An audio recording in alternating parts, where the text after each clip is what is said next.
Assalamu alaikum students, welcome to the world of physics. Today our topic is ohmic and non-ohmic materials.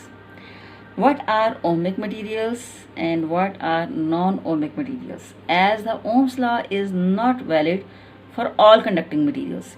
Those materials for which the slope of current versus voltage graph is a straight line, these are called ohmic materials. For example, metals. First of all, we take metals and we will prove that the graph of metals is a straight line. Voltage versus current graph in metals bear a straight line. As we increase the voltage, current increases. Obviously, this is called a direct relationship between voltage and current. And if there is a direct relationship between voltage and current, graph will be a straight line. So metals obey Ohm's law, and metals are called ohmic conductors. Now there are some more conductors which don't obey Ohm's law, and these more materials are, first of all, we will discuss filament of a bulb. Filament of a bulb is a non-ohmic conductor. Then after that we will discuss on third part thermistor. Thermistor is also a non-ohmic conductor. Then we will discuss semiconductors. Semiconductors also are called non-ohmic conductors. So firstly we have explained metals. In metals, voltage versus current graph bears a straight line, which proves that metals are ohmic conductors. Now we are going to discuss graph of filament of a bulb. When we plot a graph of filament of a bulb, it is like this. If voltage is taken on x-axis and current is taken on y-axis, because voltage here is an independent quantity and current here is a dependent quantity. Current depends upon the value of voltage. So independent quantities are always taken on x-axis, whereas dependent quantities are always taken on y-axis. And the current voltage graph for a filament of a bulb shows that the graph bends over like this. This is the graph of filament of a bulb, that it bends. It is not a straight line like metals. So it bends over as V and I increases. This indicates that the given change of voltage causes correspondingly smaller change in current at larger values of voltage. So the slope decreases with increase of voltage.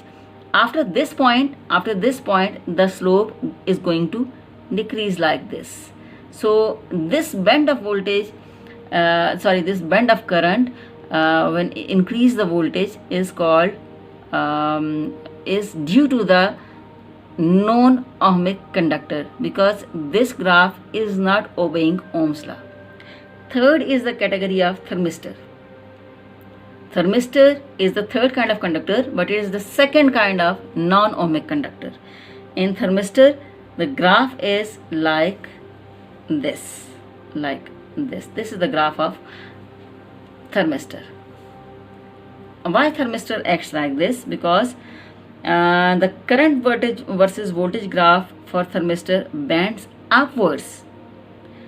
This shows that resistance decreases sharply as their temperature rises. So if resistance decreases, then which quantity increases? Current increases. Students, you must have this thing in your mind, that current and resistance are inversely proportional to each other. Whenever in some material, in some conductor, resistance decreases, then current mostly increases. And when the resistance increases, then current decreases. Here, if the resistance decreases, so current abruptly increases without change in voltage. That's why this also don't obey ohmic conductors. That's why this thermistor is also a kind of non-ohmic conductor. The third category of non-ohmic conductor is semiconductor. Semiconductor are materials, their characteristics lay in between conductors and insulators, like germanium, silicon. and the graph of semiconductor is like this. We are plotting V against I in the semiconductor, and the graph does not start from 0, but it starts from this point and moves like this. This is also very much different from all these three, and this graph of semiconductor shows that it is also a non-linear graph, and the current passes when the voltage is applied in one direction, but it is almost zero when it acts in opposite direction. So in this case again, current versus voltage graph is a non-linear graph. As it is a non-linear graph, that's why it is also called non-ohmic conductors. So we have read over here 4 kinds of conductors. First are metals, they are ohmic conductors. Second are filament of a bulb, it is a non-ohmic conductors. Third is the category of thermistor, which is again a non-ohmic conductor because it does not obey Ohm's law. Fourth is the category of semiconductors, it is again non-ohmic conductors. All non-ohmic conductors do not obey Ohm's law, and only the ohmic conductors, that are metals, obey Ohm's law. Thank you very much.